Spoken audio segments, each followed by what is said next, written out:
Hi, I'm Richard Campbell from .NET Rocks and Run As Radio here at Build in Seattle. And we're talking a little bit about .NET, past, present, and future. And I'm with a collection of troublemakers, actually. Ladies first, Beth? Hey, I'm Beth Massi. I'm the product marketing manager for the .NET platform, but a longtime community champion and Yes. developer from .NET, for sure. Absolutely. She used to be on the .NET team. And you're still I'm on the still .NET on the team. .NET Still team. Yeah, on the okay. .NET. But deep down, she's still a Fox pro person. We don't talk about that, but that's the truth. Mads? Yeah, I'm Mads Torgersen, and I'm a program manager on the C# team. I guess I worked my way up to become the lead designer of C# and pushed Anders out. You shepherd the language well, sir. Thank you. Appreciate the work you do. Shepherd is a good word. Yeah, you have a style that makes me think you should of shepherding too. I like that a lot. Much appreciated. Mr. Hunter. Scott Hunter, Director of Program Management at Microsoft on the .NET platform. Started in 2007 on the ASP.NET team, and now working on the whole thing. Yeah, and I think most folks who follow .NET Rocks are aware that I've been working on a book on the history of .NET, and so I've certainly had conversations with all of you and many others. It's a big, complicated story. It's gone on for quite some time, and so I happen to know because of our conversations that you were a .NET developer before you ever worked for Microsoft. I mean, that was your business. Yeah, actually, my introduction to .NET was kind of funny. I had just sold a startup in California, and I wanted to give my engineering team a treat before we actually left the company. And so I flew my team down to Orlando for the 2002 PDC. Right. So that was the shipping of It was .NET. the shipping of .NET. Yeah. And Scott Guthrie was on stage introducing .NET. We all got this huge box of floppies, and we're sitting in our hotel room on the floor that night, shoving disks in. We were all Java people before, and we're like, oh, this is amazing. And that was from that moment on, I was like, okay, we're moving from Java to .NET. To .NET, that was your moment. And I've since acquired a bunch of original marketing materials from 2002, and the tagline was 22 languages, one platform. And it was a corollary against Java, which was any platform, one language at the time. And of course, neither are true anymore. I don't think we ever got 22 languages. I don't know how many we got. I found the list. Some of them are strange. But it's weird, even though we didn't get 22 languages, I was just talking to some folks 2 weeks ago that were working for a bank in Europe, and they were helping the bank. Mainframes cost a lot of money. Yep. And they want to move off the mainframe onto PCs, even if it requires a lot of PCs, because it was cheaper. And so that was a COBOL app running on the mainframe. They ported the app to COBOL.NET that runs on .NET Core. I got checked the gallery recently. They still sell COBOL.NET. It's supported by Fujitsu. IBM's supporting Fortran.NET, to this day. So some of those languages that original 22, they're still out there. Those two, I'm not surprised, because Yeah. as you said, if you want to move off of an expensive mainframe, these are great ways to take the exact code you have on the mainframe, move them to a modern platform, run them wherever you want. So I'm not surprised those are the ones that are Still in there. surviving. So I love that you came from Java, because I know you came from Java too. Yeah. You did. Which one of us? I know you're Java. Okay. You're Fox Pro. I was all Fox Pro.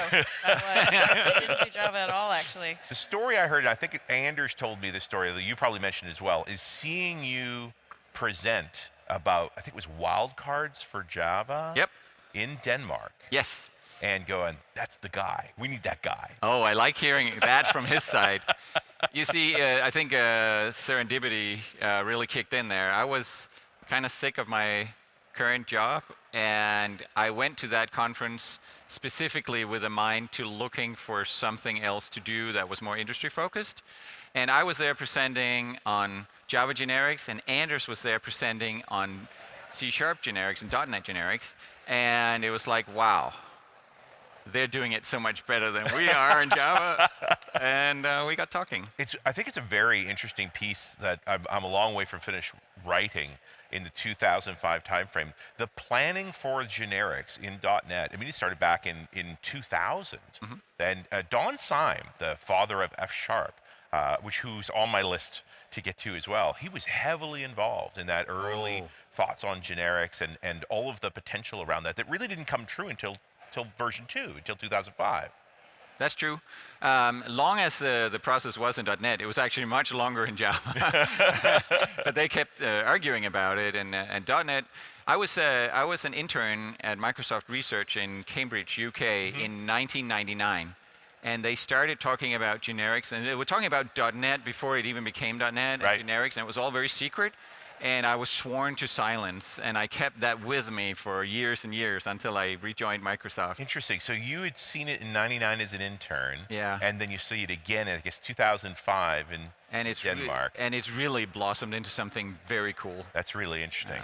And for the hardcore ComSci type person, that time span and that work that was done that really set the foundation for what C# could be and what Yes. .NET could really be. Yeah. We're still reaping benefit from that to this day. We are. I had the pleasure of giving a talk at the JVM Summit about half a decade ago, where they were discussing all the things that they did wrong, and I was invited to essentially shake them up and say, you know, we gotta do better generics, because the way we did generics by building it deeply into the runtime, that really became a foundation for Link in C#3, for Yes. Dynamic in C#4, for Async in C#5.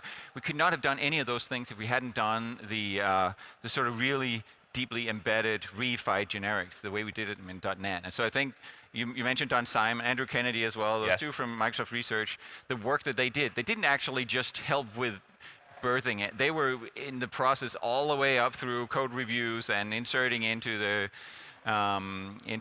source code for a very long time. They really deserve a lot of credit for generics. And I would, today we have the advantage, because you do most of this work in GitHub, that we can actually look at the debates that you're having. I mean, I would love to be able to read, if they still existed, the debates from 99, 2000, 2001, when you're really almost speculating, because there is no great generics example to model from at the time about what this could do, why we would want it, and the fact that 10, 15 years on, it would still be important. Let's see if I can help you with that. I'd love to. Thank you for that. Appreciate it. Beth, I was a Clipper guy. I was too, actually, before You're a Fox Fox person as well. Summer '87. And of course, the big thing, fall '86, beautiful tools. Simple things. But the big thing for me where Fox Pro really emerged was that integration into Studio, or rather not integration into Studio. It was just in the box. VB had its own editor, C++ had its own editor, Fox had its own editor. The only thing that was actually integrated in Studio in those early days was J++ and InterDev. Yeah, I mean, it was interesting. I think I got into Fox Pro because of Clipper. It was just DBase. Our company needed to move. They wanted to be multi-platform, right? So we wanted to, instead of just have a DOS-based system, we really wanted to hit Mac and Unix at the time. So I'm like, how about Fox Pro? It had 4 platforms at the time, Yeah. right? Windows, Mac, Unix, and DOS. And it was like a no-brainer for our company to move to Fox, because we literally just recompiled the code. Right. That was porting DBase back then. It's just a different compiler, the same exact language constructs. And then when Microsoft bought Fox Pro, we added, a bunch of object-oriented programming concepts. So I think I got like a jump start learning object-oriented programming in a way. Never really got into Visual Basic 6 at all. There was always a debate between Fox Pro and VB6. You suck, no, you suck, no, you suck, right? So yeah, we were both productive. We didn't get along that well. So I think once, and I was speaking, actually. I was a Fox Pro speaker. I was going to conferences. And then when .NET came to be, we were on like betas of C#, alphas of C# kind of thing. And I was like, I don't know if that's this language. It's not, I don't really feel like it's me, honestly. Like, I really was a Fox Pro developer. So I actually got into VB.NET, and I programmed VB.NET for many years. So avoided VB6, but went to Yeah, VB.NET. it was like, change this to me, and you got Fox Pro. But you did, Fox Pro was in-memory database manipulation, right? So you didn't have that. We were moving towards, towards the internet here. We were moving towards distributed systems. Fox Pro had a limit. It was really good at client-server apps, but what it was for. It wasn't very good at distributed apps. I mean, you could get it to work. Believe me, I did a lot of work doing that. But once I saw the performance actually of .NET, I was hooked, literally hooked. I started writing more web applications, but not web front ends, but like service kind of based applications, COM+, that kind of thing, distributed applications. And I just remember going, I'm never using Fox Pro again. I'm sorry. I ended up on the Fox Pro team for a while, actually, though, so it was kind of like Just this to make it even more full complicated. circle, right? Yeah. But yeah, but I learned a lot about community from that community. And I learned a lot about giving back and teaching, and because that's how I kind of got into speaking about Fox Pro. I wanted to teach people like what I knew, you know? And there's one of those secrets about being a teacher and educating others where you really have to learn things thoroughly. Right. Like it makes you a better dev Right. and makes you a better community member because you're committing to what it takes to teach effectively. So I always had the passion for programming. When I started programming, BASIC was my first language Sure. when I was 8 years old. You know, on a Atari 400. So I mean, I always Had had one that too. passion. Yeah. Atari 400. Man. KRS-80. Yeah. So I think my .NET career was full of just being really passionate about the community and getting people to love the platform like I love the platform. And now the job that I have in marketing is still very similar to that. I love the platform. It shows. Hopefully, it shows in all of the marketing that you see around .NET. I hope I keep it real. And I just want everybody to understand the platform and embrace it like I did. So. And all of you have been with Microsoft long enough to have gone through this shift from that original, this is a multi-language place all about Windows, to the transformation into open source cross-platform. I think I teased you mercilessly on .NET Rocks a few times about Roslyn being like fusion power. It was only a couple of years away from shipping over and over. It took a while. It did, but did we come through? Yeah. Yeah. But you didn't set, when you started Roslyn, it wasn't with the intent to be cross-platform open source, right? It was really writing C# and C#. Well, it was definitely with sort of a mind to go open source if the time would allow by the time we shipped. So we Right. did have that in the back of our minds. You know, made sure to keep the code nice, Right, yeah. and presentable. The cross-platform, I think, was happened more in parallel.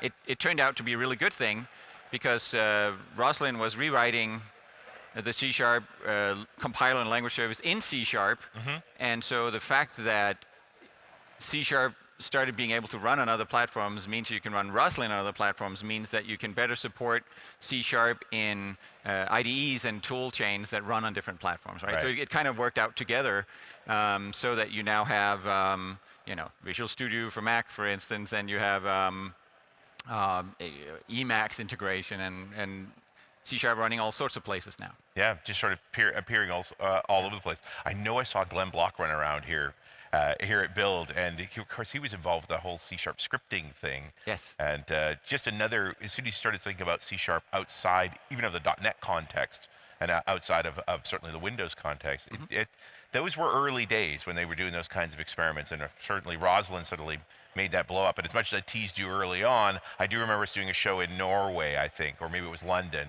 where I said, we're about to have a Cambrian explosion. You said it both times, actually. Yeah, probably, quite possibly. It's a good line. I'm going to use it more than once. Yeah. But you know, the side effect of Roslyn and that reorganization of the way this sort of compiler as a service mindset just opened the door to all of the things we're now seeing. Right.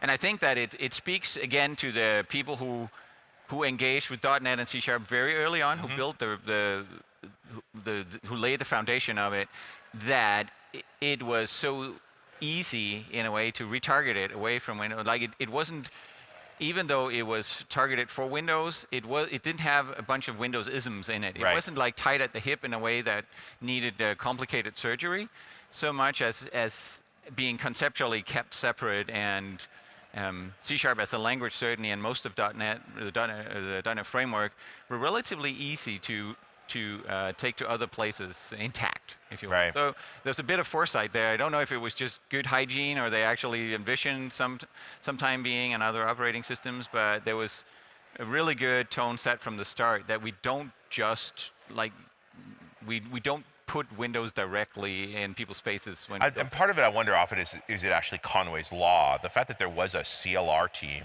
and there was a languages team, and there was a BCL team, like those, that separation meant that there were sort of clean abstractions between what was Windows and what wasn't.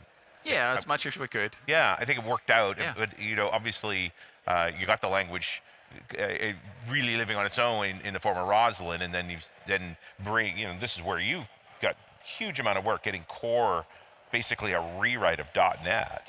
Yeah. Why? Why rewrite it? Why not just open source what was there?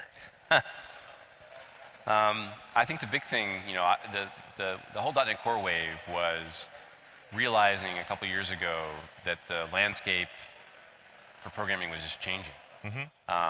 Being somebody that came primarily from the server side, ASP.NET background, for us, the world had completely changed. All the competitors were open source. All the competitors ran cross-platform. We'll get into a little bit of history of .NET here by doing this.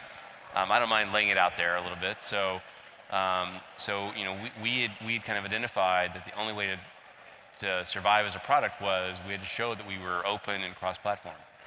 And at the time, the ASP.NET team was actually in the Azure team. There was not a combined .NET team like there is today. Right. And we wanted to prototype having a version of ASP.NET. It wasn't called Core at that time. It was just ASP.NET 5. And we didn't have a cross-platform CLR. So we actually grabbed Mono. Right. And we had our bits running on Mono, and we actually went and we had decks, and we went for about a year, and we'd go around and show these bits to people, and show here's a totally side-by-side .NET. It's got a very simplified project system. It can be used from any editor, whether it's Visual Studio or VS Code or Emacs or VI or whatever. And the reality is, it resonated really well with the public. Interesting. In some ways, I want to think that we guilted developer division into giving us a cross-platform CLR. Well, I think the fact that you guys were tied to Azure, and Azure only wanted to sell compute, and so they were, from the day one with Azure, there was PHP and Java, and as well as .NET and the others. So Azure was always cross-platform. You guys were just extending. But we kept hearing Linux and containers didn't exist on Windows at that time, and so we just saw this wave happening that we were not going to take part of if we did not find a way to join that wave. And we did some bad things and good things. I'll be honest with you. We wrote the project system, wrote our own project system. Right. That's always a bad thing because the reality is that project system will not work with WinForms or WPF or class libraries or all those kinds of things. So it was an incompatible world. But I think it was enough to kickstart the developer division and other parts of the company of saying, hey, maybe there is something here. Because you could go back and talk to the Visual Studio project system team, and they'd go, there's nothing wrong with it. Well, there's 500 lines of XML. Right. So if you only they said that about SOAP. If you only use Visual Studio, that's fine. Yeah, but when you start looking at a broader world. But you start trying to, you have a Node developer get on stage and write their first Node app in 4 lines of code. Yeah. And it's like, well, first type in the 600 lines of XML and then write 4 lines of code. Nice. And so that's kind of how the core wave started. It was first ASP.NET 5, which became DNX, which then became .NET Core over a generation. Now, was there a concern at the time about a schism between the original framework, which we call standard framework these days, and this new core stuff? Because they weren't the same, and they were also sort of appealed to different audiences as well. I think there was a fear of that schism happening, but this is kind of where being in separate teams was not exactly the healthiest thing. Right, part of the challenge. Server teams, we want to do server stuff, we want to be awesome on the server. And it competed that level with these in some ways, it was competing with the .NET team, as the .NET team was still, in part of Microsoft. Right. The cool thing was, we all recognized that. In some ways, I think it all in the long run turns out to be better for everybody. I thought that the move to standard was such an interesting idea. Rather than having one way to do things and say one team controlling all that, to sort of have this meeting of the minds and say, we're going to all comply with this set of APIs and work this way so that you can each build independently to that point. .NET Standard is got a funny history as well. The ASP.NET team had just merged into developer division, so we were back to being one full .NET team again. Yep. And what had happened is, it wasn't public yet, but we knew that at Build, we were going to announce Xamarin being acquired. Yep. And we're all sitting in a room going, what are we going to do? We have Mono, we have Core, and we have .NET Framework. We have 3 different frameworks and there's not a good way to share code against these things. Yeah. And in some ways, we kind of knew that the ask was going to come, whether we self-figured out how to do it, or we did ourselves. If we didn't find a way to play well with the Xamarin stuff, how could Xamarin be successful if you can't share code from a .NET Framework app to Xamarin or a .NET Core app to Xamarin? That is a fundamental requirement for the platform. And so .NET Standard was born out of knowing there's no way that we can suddenly take 3 frameworks and merge them into one. No. I will say as a team, I would love to get to that place. To me, One .NET. yeah, historically .NET is, we made many .NETs, way too many. I mean, A lot of XAMLs too, right? too many UI frameworks. Yeah. .NETs, we have .NET Framework, we did .NET Compact, we did Silverlight, ad nauseum, on and on and on, and they were all different. And we had ways of sharing code before called PCLs, Yep. portable class libraries, but they were kind of exclusionary. The more frameworks you checked, It became the smaller the intersection became. Yeah, and then this sort of n over n minus 1 problem. Like it's just a multiplier where it gets harder and harder to do anything as the platforms increase. But the .NET Standard, I think, was successful. It's in the product today, and I think the biggest success of .NET Standard was when the Windows team recognized that for UWP to be successful, Right. had to support .NET Standard as well. Sure. And that unified the entire world with all our .NETs, all with the same APIs. So they all can, and not perfect code portability, but if you know how to program one, you're going to be successful with the others. Right. Like it's good. But it literally just came out of, oh my God. And at the same time that it came out was when we realized we have to simplify .NET, Yep. and we have to make it easier for your code to move across all the .NET. Those are the 2 things I think the team cares about today. Simplify, and make it easy to use all your code anywhere you want to use your code. That's the 2 things that I hope the team internally is thinking of all the time. Our stuff's still too complicated. I mean, seriously, if you install the latest Visual Studio today and run .NET --info, the screen that will come out of that will scare you. It's a lot.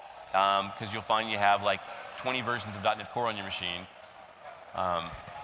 So we're working on that too. But we will continue to work on simplifying and shrinking down to one thing. Absolutely. And yeah, I'm going to throw this question at you from Stuart Quinn, who put it out on Twitter. Will .NET Framework 4.8 be the last one? Will there never be a 5?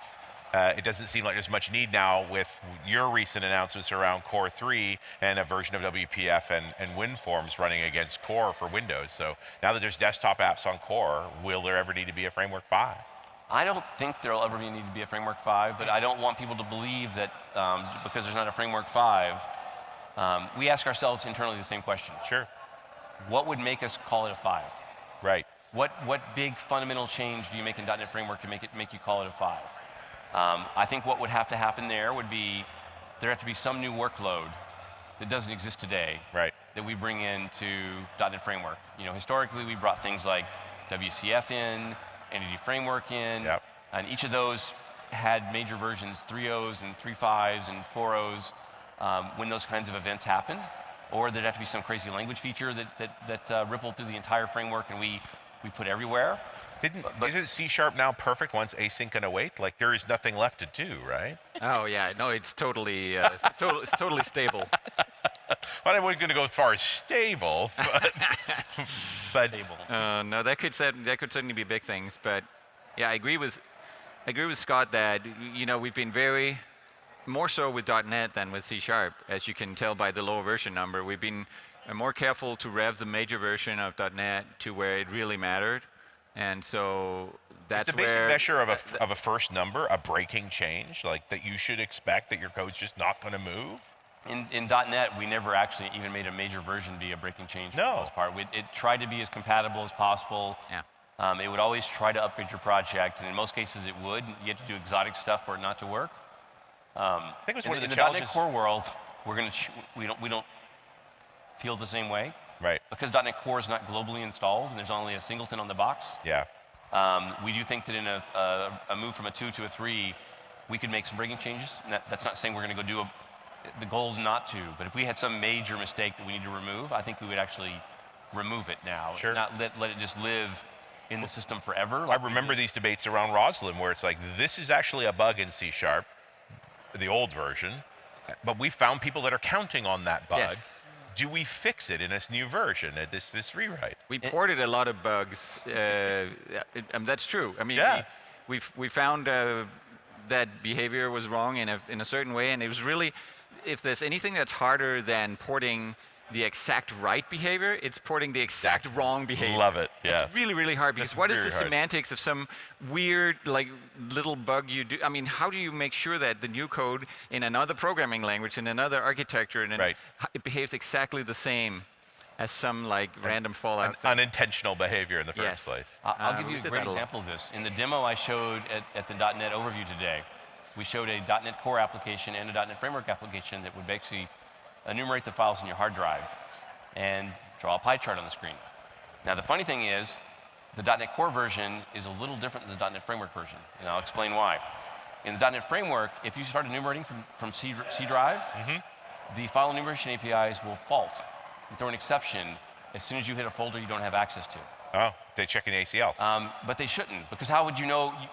You wouldn't know that that exception's there or that you don't have access until you actually hit it. Right. And how would you prevent that from happening? You have to almost have an exclusion list.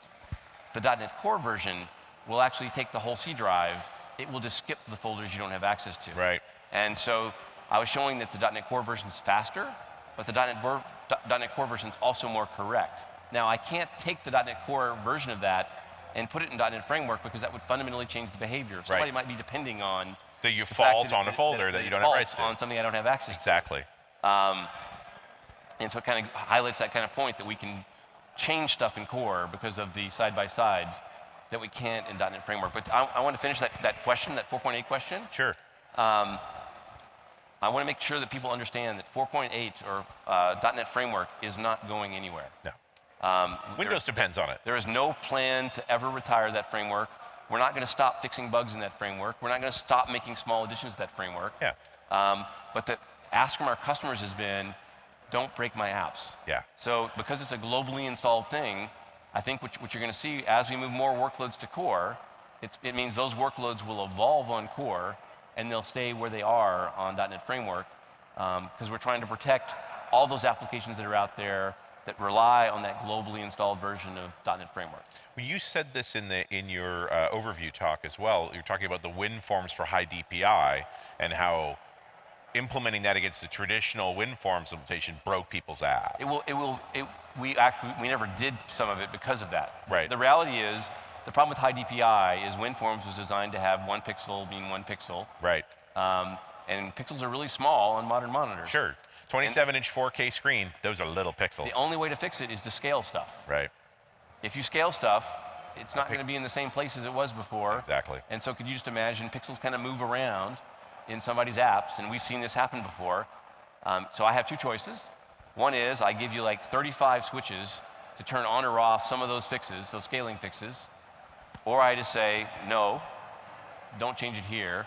Change it in .NET Core, which means if you want to take on 301 or 302 or 3.1, we can make the right changes. And it also means that the core version won't be as ugly because I don't have to have all those compat switches all over the place. Right.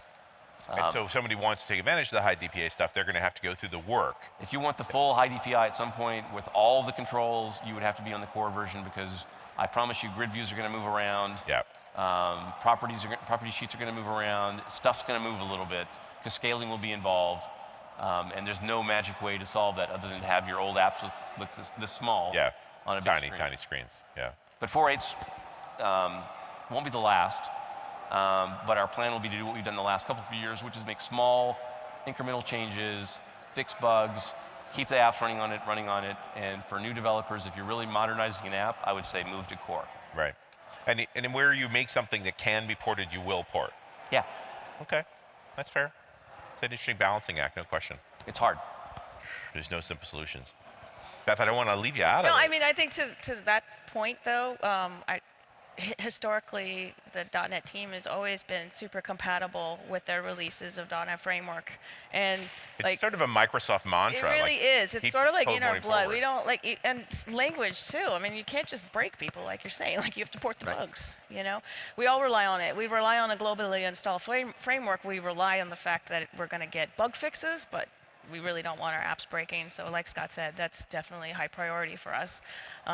So To a fault, though. yeah, Yeah. yeah. There's things in .NET Framework that we don't like, You can't. but we you just leave can't- them in there and say, you shouldn't use them, but they're still there. Right. Yeah. I would think in the core world, if we made a mistake and put something in that really should not be there, 1 or 2 major versions down the pipe, we would take that thing out. Start Well, I'm taking it. super excited about .NET Core 3. Only in, even though it's a roadmap announcement, it's like here's what we're gonna do.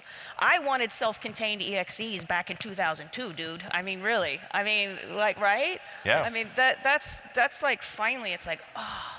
And side by side. I mean, I guess disk space was kind of expensive back in 2000, but I mean, it's not like that anymore. No. But with the linker, I mean, I feel like we're really moving like you don't, like you said. You could change the car's engine out, but it's still my car. It's still my WPF app. It's still my WinForms app. I mean, this is a huge thing to think about. If you think about like not breaking that compatibility, that's number one.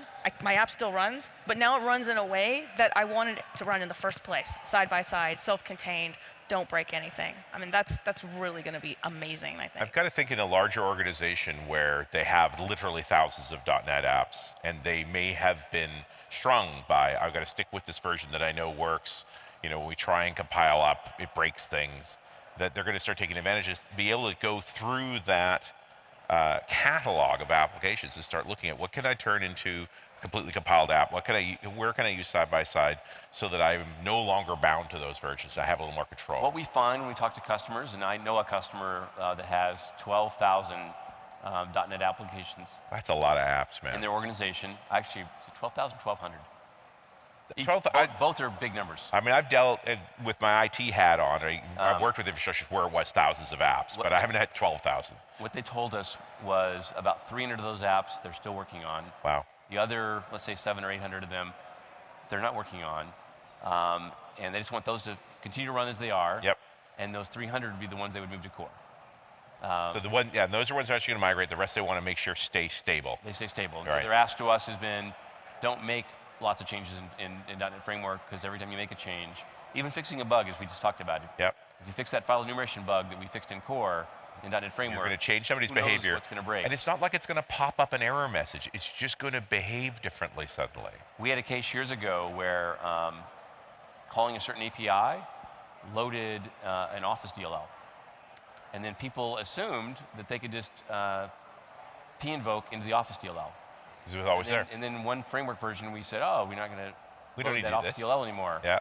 And bugs started flowing in. It's like, hey, I'm getting exceptions when I p-invoke into this code. And it used to work with the old version. Why doesn't it work with the new version? And they took a dependency on something we never documented or said you should do. Right. There's so many instances of this. That Yeah, all of those subtle things. Small things can break a lot of stuff. I don't know if you remember, Mads, when Rosalind really started taking off, did you find a few that you missed? Like people that apps used to work, now we're switching to the new C# base and they had problems? It happened quite a lot, but mercifully, most of them were caught before we were like totally in production.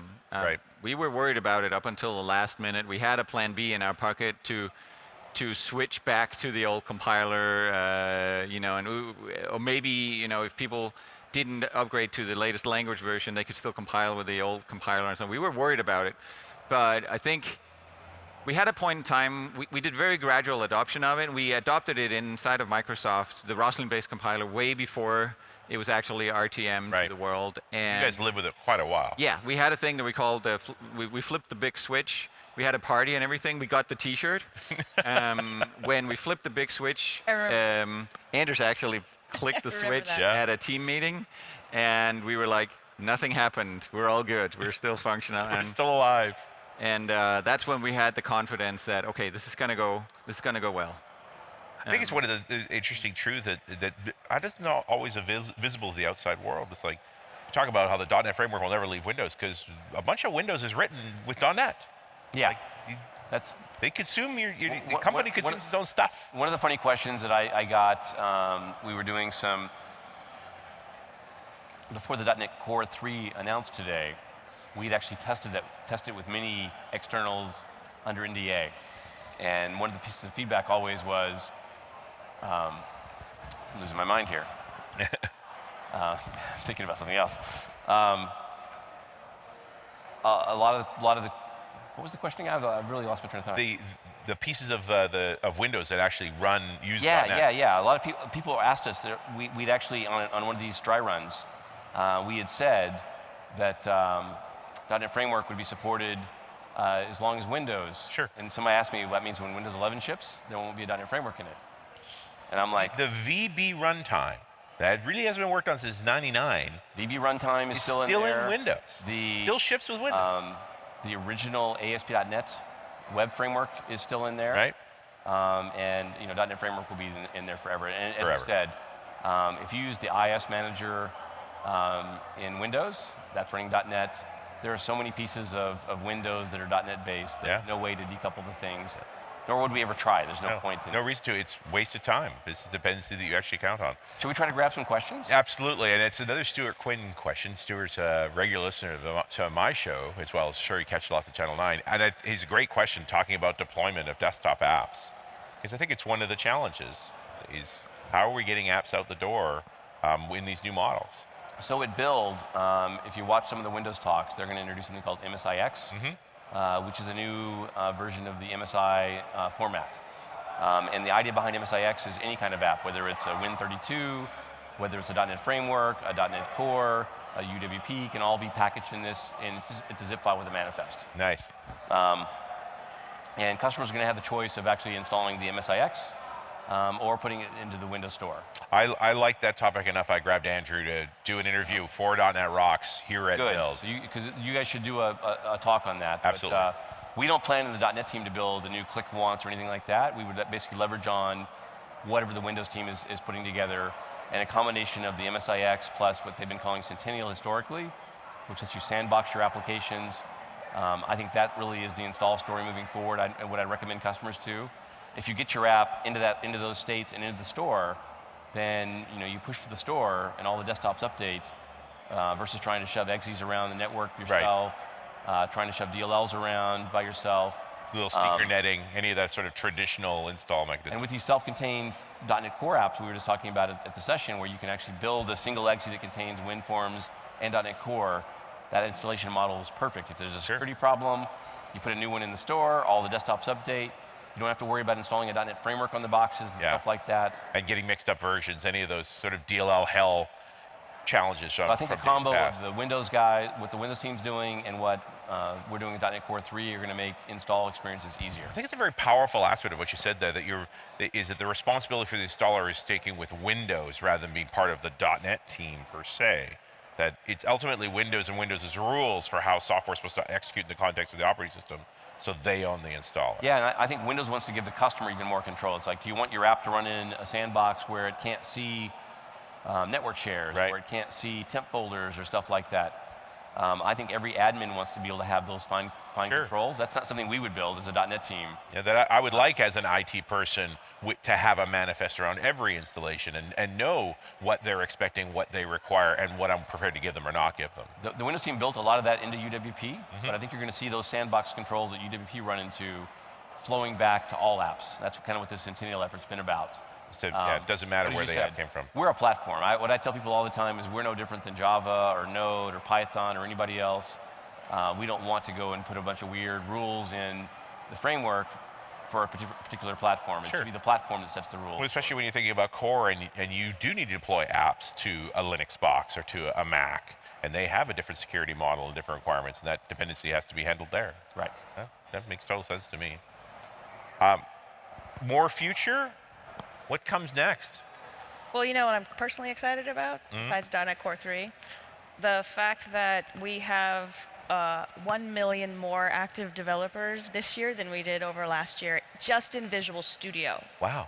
So the fact that .NET is growing like fast still to this day is just super encouraging, and it's a testament to all the great work that this team does and the community And interesting in the the open studio, source 'cause- nature of what we have today. I mean, really, I think when we like pushed that button on stage, remember, like Roslyn open source and announced the .NET Foundation, and I think pigs were flying and people didn't believe it.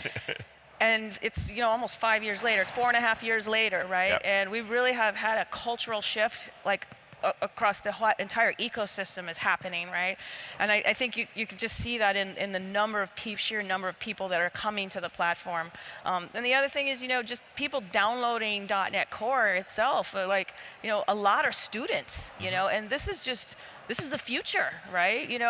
We're going on 16 years old, right? Well, guess what? I am very confident we'll have another great 16 years coming. I'm just seeing this incredible growth, and I'm really super excited about it. I just don't think it would have happened if we didn't open source and go cross-platform. Hanselman mentioned on stage that when you say new developers, that's not just I tried it one day and uninstalled it or I downloaded it. These are people that are actually using the product multiple times a month for multi-minute sessions each time they use it. So I want to be clear, these are not just tire kicker people. They're Not just installs. They're not downloads, not an install, but a usage. Interesting. And I agree with Beth. I think the .NET Core revolutions brought a refreshing rebirth to .NET. A new set of developers. For a new set of developers, for new types of problems on new types of platforms. Is how You can literally build anything with .NET. I mean, talk about productivity, compatibility, and anything. It's a very, very compelling platform. Who would have thought 5 years ago that a 2018 Samsung TV, the dashboard would be .NET? Yeah, all the Q series TVs are running Tizen 4, which But is it's Tizen .NET under the Core. hood. It's not like they adopted Windows or anything. Tizen supports .NET Core. You're running .NET Core on Tizen. Write a Xamarin Forms app and run it on your television. I'm buying one, by the way. Yeah, one of the things I'm really thankful about now is that we've kept up the innovation pace in the language and on the platform and the framework across all these years, even as we've gone through these changes and had to build new things from scratch, like .NET Core and so on. We've kept up an innovation pace, which means that we don't come out of this whole reconfiguration and now have to catch up to where the industry is now. And that means that, at least from my biased point of view, I think we still feel fresh. We still feel like we're on point, even as we've gone through these convolutions. And that means we come out really strong now that the .NETs are coming together and are all set, yes, for another 16 times 16 years.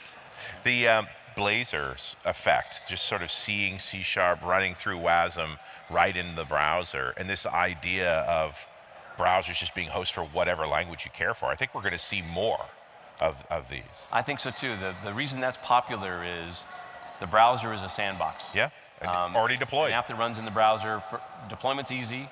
You just click a link and the app loads in the browser. The browser can limit what the app can actually do to the machine. And I think the WebAssembly models, you're going to see Java, .NET, Python, all these other languages are going to Go. They're all going to jump in the browser, and it's going to be. I think it's a new way of building apps. I'll be honest with you. I was traveling last week when Blazor 0.3 came out. Yep. And one of the demos that we did in the overview session blew my mind. It was that demo was something I was doing in my hotel room, and I'm like, I have an HTML element, and there's like on mouse over, which you normally would write some JavaScript for. I can put C# there. Yes. It blew my mind. I move my mouse over something and the text changes immediately. There's no load time. Page, post back. Drawing. And I wrote no JavaScript at all. It's like I can be so productive. I would have had to find a library back in the day. It would have been jQuery that knew how to find an element and change the text. So what turns it from an experimental project into a mainstream thing for Microsoft? We need feedback from customers that this is a thing that will grow .NET. I think there's two things. I think of Blazor in two ways. We want to make sure that .NET is innovative. Mads is always looking at how to make C# look like a leading language. It's not, we're not resting on our laurels in C#. We're not going to say we're done. No, he's going to look at what problems happen in the future and how best to tackle them from a language perspective. To me, Blazor is saying, hey, we know that the browser is this really popular place to build applications, and historically it's been HTML applications, but it might be something different in the future. Sure. And we want to make sure .NET is there, Right there. on the bleeding edge.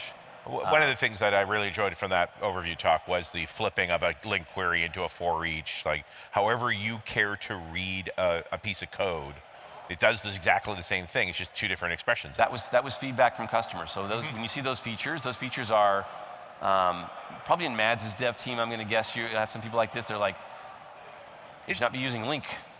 You'll find, just like you shouldn't be using var. There'll be some people that say you shouldn't be using link. There's always a group of somebodies, and it's pretty cool when the tool can actually flip your code away from something you don't like. But at the same time, I don't want to take anything away from link. Link is freaking awesome. Yeah, no, very powerful, but it's sometimes so dense. Like, I think you did a great example there where you're looking, I remember studying the link as you were describing and going, what exactly does that do? And then you flipped it to for each and go, well, that's what it does. We have a similar problem with Entity Framework. A lot of folks will write some EF core code and write some what looks to them like a beautiful query. And if you don't think about what actually that's translated to before it actually hits the database, it might look really small and compact in your code. For you, but SQL Server is going to see it server very might differently. go, you just maybe run, table scan the entire database to make the result of this. And that's, in the case of EF Core, we've done a lot of work to make it where it's easy to turn on a feature where you can see the actual real SQL that's going to happen as you, in Visual Studio, you can hover your mouse over the query. Nice. And it'll pop up in a tooltip and show you the actual SQL that will be generated there. That's just smart tooling in terms of letting people stay productive. Yeah. I love that the Visual Studio numbers are up, but I think we're remiss if we don't talk about VS Code a little. Yeah, The absolutely. traction there is stunning too. And just the CLI itself too, right? Like .NET Core CLI, the SDK itself. Like The CLI's exploded so much we don't know how to count it. we don't, We're struggling. These you're are gonna good go throw problems. me under the bus there, aren't you? Yeah, I literally was trying to come up with this beautiful slide for Scott, and I'm like, I can't do that. We don't know So, the yeah. intent of what you do with the CLI. Right. Yeah. And so we don't know are we seeing crazy CLI numbers because you have a build system that's running the CLI as part of CI/CD, or are you actually developing and building an app using the CLI?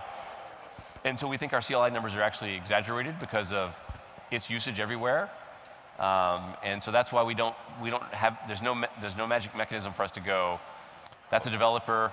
Yeah. Or that's a build machine. Yeah, that's a build stream, because if you're in a build stream with a significant group of people doing CI, that code's running almost continuously. Every time they're checking in anything, it's running again. But that said, in the .NET Core wave, from March of last year to March of this year, we're pretty confident that we have 1 million .NET Core developers in that time frame. Nice. Which is pretty amazing to go from 0 to 1 million in a year. That's and a cool part of that is there's a nice percentage of those that never used .NET before. Yeah. Meaning that we Net new. they're net news, and Yeah. that's really what our hope is with the platform is to bring new developers. What's the appeal for a new developer looking at this language now? I mean, of course, we've all been in this long enough that our views are very distorted, I think. But to have someone brand new come in and see it, like, what are they seeing? It's funny, we ask ourselves that question all the time. In fact, John Mont, who was out there earlier, my boss, we were laughing because the same things that we sold .NET on originally Yep. are probably the same things I would sell it on today, productivity. Yeah. Meaning, you saw Hanselman demoing some of the tools that we have in Visual Studio where, yeah, you want to change this code, light bulb shows up or a wrench shows up and your screwdriver shows up, you click it, boom. So I think it's having some of the best tooling. We've been trying to make .NET be one of the most performant frameworks on the planet. That's one. I think we have one of the most elegant languages out there. And I think, Anders and Mads for that. Those are the things that I think appeal, and it runs everywhere. It's open source. You don't have to pay for it. That's Fast. I think there's one more thing. It's really fast. Which was also around when we first started, which is that as a company, we have a huge amount of commitment to .NET. Like everybody can see we're investing heavily and we're in it for the long haul. I think there's been periods of time where people haven't maybe fully believed in our commitment to Sure. .NET as a company. And for the last certainly half a decade, we've turned that up to 11, and everybody can see that I can bet on .NET, and I'm going to be happy 5 years, 10 years from now that I did that. Each time you guys consume your own stuff, it gets dramatically better. Like when, That's true. When Studio 2010, for the struggles that it had, but it used WPF, And WPF4 was a substantial improvement over the previous versions.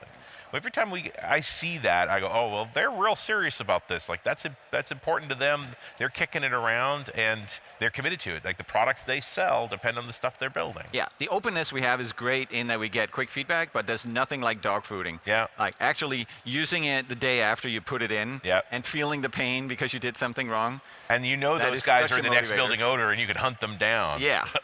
Well, it's not just our own creations Sure. here that we're getting these amazing contributions towards. It's also the fact that we're seeing our ecosystem also expand in new ways. For instance, microservices architectures, right? Like seeing some of the projects in the .NET Foundation filling gaps in some of those areas too. So, I mean, I think that, we have over 60 projects there now. And it's like about, helping the broader ecosystem also fill gaps that we maybe can't get to right now. Like ML.NET was just announced today, right? And that's a machine learning for .NET. We starting this project right out in the open, just boom, okay, and integrating with libraries that are already trying to fill this gap, right? Sure. So it's just we have some gaps. We do. We still have a long way to go, but it's going to be hand in hand with the community, and But I even, think that's really exciting. ML.NET, even I think you're calling it 0.01 release or Yeah, 0.1 0.1. 0.1 release. 0.1. You've been using it internally for some time. Like, there's a bunch of your products that depend Yes. on it. Thanks for surfacing it to us, because I think we're going to have some fun with it. It's actually a really fun project because we've had strong machine learning technology inside of Microsoft for a while now, and we used it in some of our top tier products.